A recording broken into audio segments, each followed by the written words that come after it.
Son las 7 de la mañana con 39 minutos. Continuamos nosotros aquí en RPP, Confianza por todos los medios, en este día, jueves 9 de abril, jueves santo.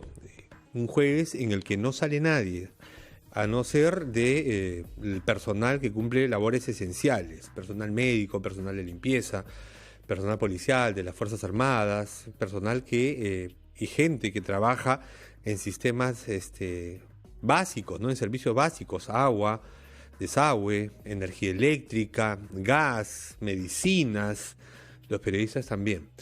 Bueno, vamos a contactarnos a esta hora de la mañana, 7:40, con el doctor Elmer Huerta. Doctor, ¿hay alguna conexión y podemos retomar, no sé si se puede o no, pero estos días de música y medicina en estos tiempos de coronavirus? Buenos días, bienvenido. Buenos días, Ricardo, buenos días a todos nuestros oyentes. Efectivamente, bueno, esto dentro de la gravedad, obviamente, sí, que implica de que la situación se haya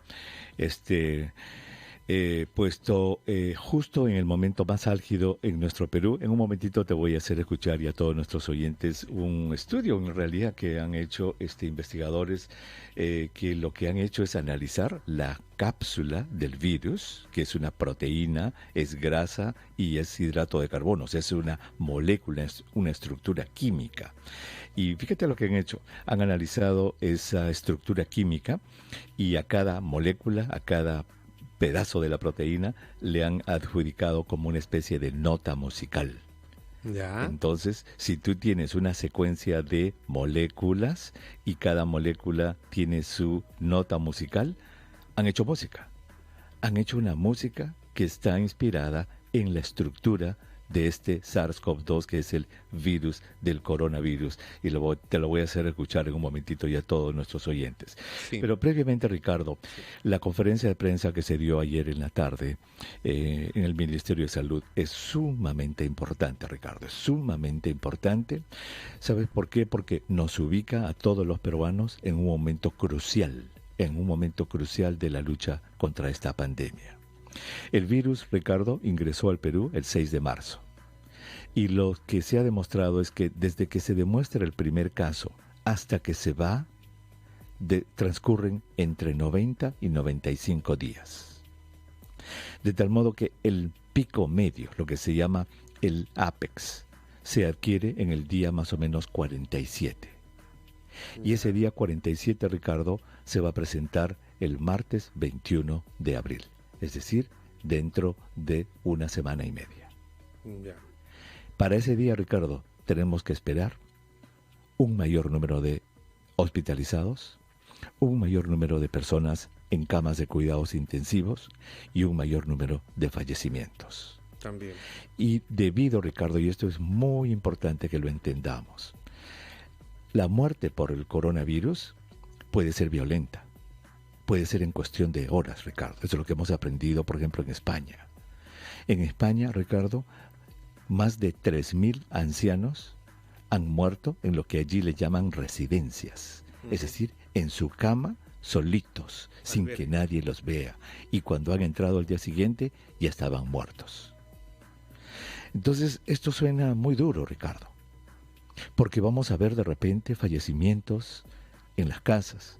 Vamos a ver fallecimientos en las calles. ¿Cómo nos preparamos como sociedad para esto, Ricardo? ¿Cómo? Es muy duro. Es muy duro. Las autoridades, ojalá que se den abasto. Ojalá que todo lo tengamos organizado. Pero si no, mira lo que está pasando en España. Mira lo que ha pasado en Italia. Terrible. Está pasando aquí en Estados Unidos también, en Nueva York. Entonces solamente quería poner en perspectiva esto porque el día 21 de abril, en 10 días, Ricardo, es el día central, el día en 12 días, estamos jueves 9, el día 21 de abril habremos estadísticamente, hablando de la experiencia mundial, alcanzado, o deberíamos estar alcanzando el punto máximo. Correctamente. Entonces allí es donde vamos a ver las 504 camas que tenemos de unidad de cuidados intensivos, de repente llenas. Ahí vamos a ver de repente las que parece que son 1.000 camas de hospitalización, Ricardo, llenas. Y ahí vamos a ver que gente va a estar en sus casas muy enferma y por la naturaleza fulminante de la complicación pulmonar, Ricardo, vamos a ver gente que va a fallecer en sus casas. Entonces tenemos que estar preparados. Sí. Ahora, doctor, de nuevo, una pregunta. Esta es una enfermedad nueva, tiene poco más de 3 meses. Hay gente trabajando en el estudio precisamente de cómo se comporta y qué posibilidad de tratamiento y de vacuna puede haber dentro de muchos meses todavía. Pero sigue comportándose como se comportó en China, como se comportó en Europa, es decir, en cuanto a población vulnerable, ¿o eso ha cambiado, doctor? No, es igual, es igual. La población vulnerable que fallece, que se complica, es igual. Las proporciones son las mismas. Personas mayores de 80 años, casi el 50% fallece. Personas con obesidad, con factores de riesgo que tengan entre 50 y 75 años, más o menos el 20% fallece. O sea, esas estadísticas se mantienen igual. El hecho, lo que estamos viendo ahora en Estados Unidos y se ha visto en Europa también y en el Perú, es que personas un poco más jóvenes, pero solo con obesidad o con presión arterial, son las que están siendo más afectadas. Entonces, Ricardo, el asunto, mira, el asunto se está poniendo muy, muy serio. Y las semanas que vienen son muy serias. Por eso que la conferencia de prensa que dieron ayer en el Ministerio de Salud, la doctora Macetti y el señor Baduk, ¿no? Pues nos tienen que hacer pensar de que este esfuerzo que está haciendo el Perú, Ricardo, de quedarse en la casa, lo tenemos que cumplir realmente a rajatabla. ¿Sabes por qué? Porque la muerte de hoy día, Ricardo, es consecuencia de la infección hace 3 semanas atrás o 2 semanas atrás. Porque para que un paciente fallezca hoy día, jueves 9 de abril, tuvo que haber estado en la unidad de cuidados intensivos de repente unos 3, 4, 5 días.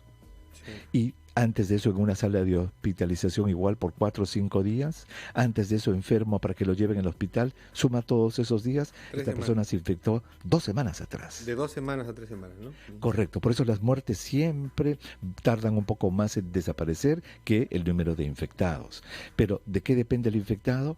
De lo que hace la sociedad. Y en esta pandemia es importantísimo el comportamiento. El aislamiento social. El confinamiento, doctor, porque en modelos que veíamos usted, y que usted comentaba con nosotros, lo importante era justamente tratar de mantener o aplanar esa curva de crecimiento para que el número de recuperados también sea importante en relación a los nuevos infectados, ¿no?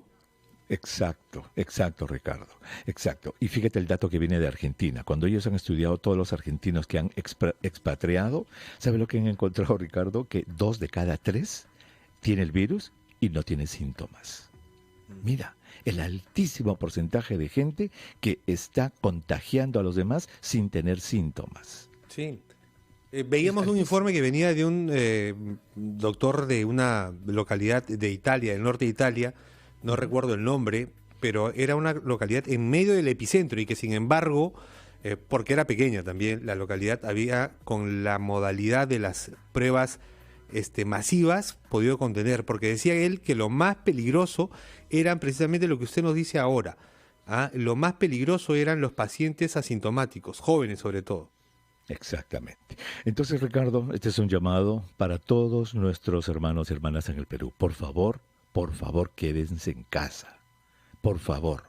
El comportamiento nuestro, el comportamiento de los peruanos en este momento es el que va a determinar las muertes 2 semanas adelante, justo cuando lleguemos al ápex de esta pandemia, Ricardo. Por favor, quedémonos en casa, respetemos las normas, porque el comportamiento del peruano o de la peruana ahora va a determinar la muerte del peruano o la peruana en 10 días. 2 semanas. Doctor, y esta es la musiquita. La música, por favor. Mira. En base a la estructura del molecular del virus. Del virus.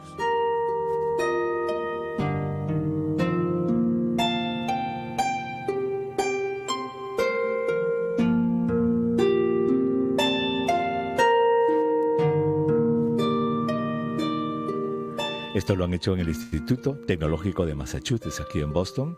Y esto, que parece una curiosidad, cuando ellos dicen, si tenemos ya la música, entre comillas, la estructura, esto se puede usar para hacer medicamentos, imagínate. Claro que sí, doctor. Luego vamos a revisar, estaba leyendo yo un informe sobre cómo es que cuando se presentó el primer coronavirus se empezó a desarrollar una vacuna pero como desapareció el primer coronavirus, la vacuna se Lo quedó ahí. dejaron No se terminó de desarrollar. Bueno, doctor, muchísimas gracias. Un abrazo muy fuerte mañana, y a cuidarnos Ricardo. todos. Igual, cuídate mucho. Hasta mañana. Chao. Hasta mañana, doctor. 7:49. Regresamos en un instante aquí en RPP, Confianza por todo.